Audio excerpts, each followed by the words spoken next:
adjust the height of it. I don't know how tall I'm going to be on it.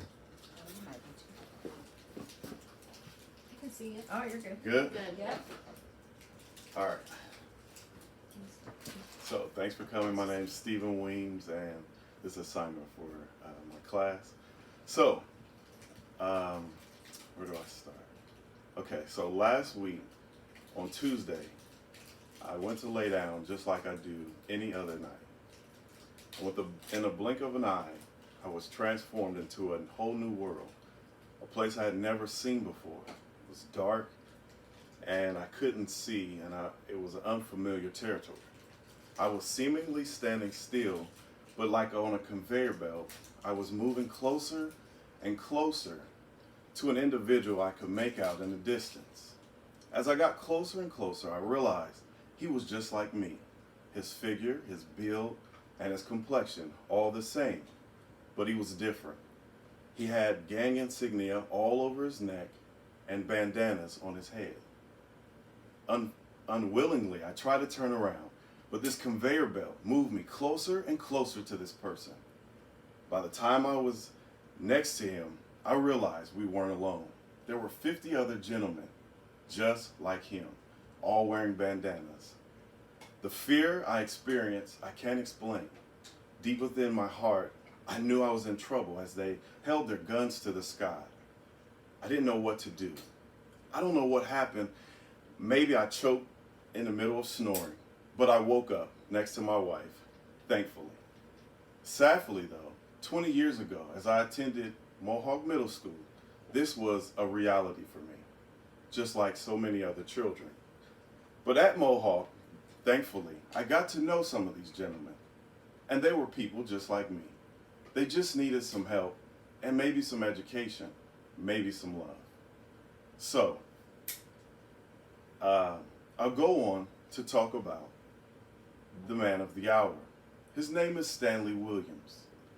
And just like me, he was in a dream, except it was a reality. Through a series of events, including his father forsaking his mother, he found himself living in the heartless streets of Los Angeles, surrounded by gangs and unfamiliar men.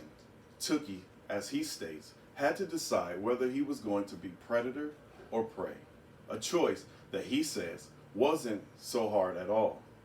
Tookie would go on to form with his friend Raymond Washington, one of the most heartless, infamous gangs of our time, the Crips, symbolized by the blue rag here. But the life of crime would quickly catch up to Tookie, as in 1979, prosecutors would charge him with the murder of 4 different individuals.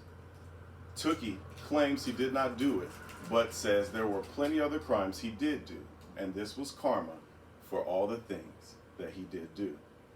So, Tookie will be sentenced by a jury of his peers to die by lethal injection. But prior to his death, 26 years he would spend behind bars. It is behind bars that life was just as rough as it was outside. Tookie's gang affiliation and mentality led him to falling out with other inmates and also with the guards, which would land him a place in consolidated confinement for over 6.5 years. It's in consolidated confinement that Tookie Williams decided he was going to make a change. He began to speak to God and speak to himself, analyzing all the horrible things he had done. And a change happened. So much so that with the help of Barbara Cocknell, Tookie Williams would go on to write a series of books that would sweep the world, warning children of the dangers associated with the gang life. Tookie would be nominated for the Nobel Peace Prize over 6 times, though he would never win. His efforts to make a difference in the world, seemingly though, were too little, too late.